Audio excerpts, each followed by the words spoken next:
Hey, Tiny T Prepper here again with the Whirlpool tub installation.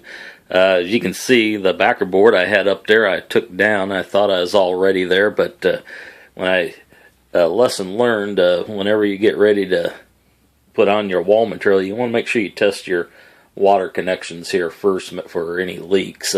I'd put this up, but wasn't real sure how this worked with the handle and stuff. I probably should have figured that out ahead of time, but I wasn't sure if it was off or on, and I didn't have these in here to guide the water on the direction it went. So after I got the board and everything on there, I got to thinking before they put on the tile, maybe I better turn that water on. I'd put these faucets here, the shutoffs with those shark bites, and went ahead and turned those on, and I had a leak coming out the top of this one right here, water spraying at the top of that shark bite. And so what I ended up doing was having to take all this backer board off and in order to get to it.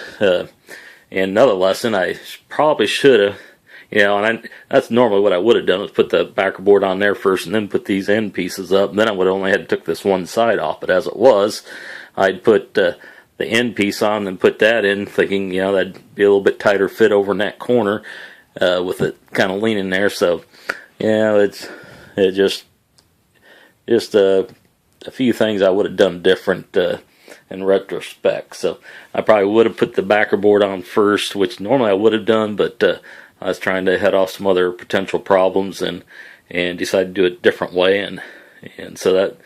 But now I can see why I wouldn't do it. That now if I had to take it back off, this part here like I had to, I could have just got by with this piece rather than have to remove those before I could remove this back off. So, but anyway, that's water under the bridge. So, but anyway, I did have to. Nice thing about these shark bite connectors, I must have had a faulty one or I damaged it. I can't believe I damaged that going in there, but I did have to.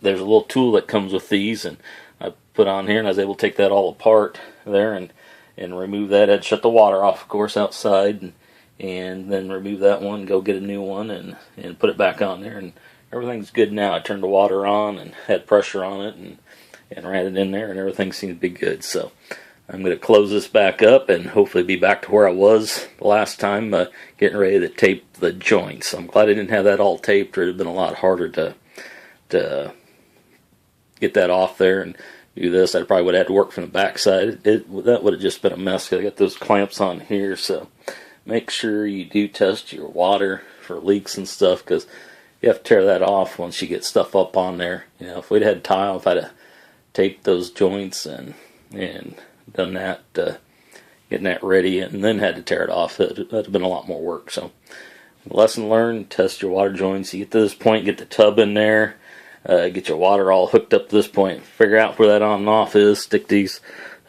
pipes in here, direct the water towards the tub, and then go ahead and turn the water on to it and make sure nothing leaks on it.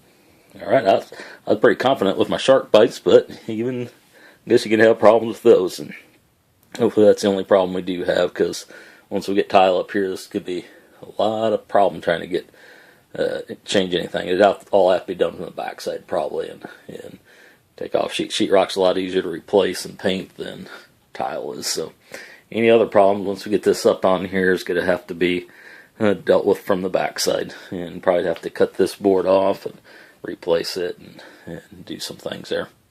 But anyway, lesson learned: test your water before you close it up.